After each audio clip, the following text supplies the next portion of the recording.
Okay, so now that the download is done, you will find your file wherever you downloaded it to, and it is an exe file. So Android Studio 2023.1.1.23.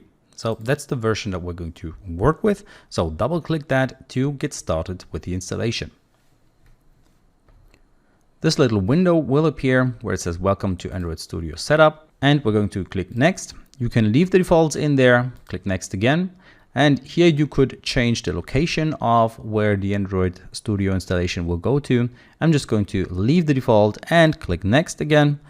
You can change the name of your project if you want to. Otherwise, you can just go ahead and install. So click on install. This will then extract a bunch of files and install Android Studio on your computer. Once the installation is completed, you can click on next. And you can start Android Studio from here straight away. I'm going to leave that in there and I'm going to click on finish. And then Android Studio will appear. You then will be greeted by Android Studio with a little welcome here at the top. And we're going to see how we can customize it, what plugins are, and we're in general going to go over this user interface that you see right here. So see you in the next video.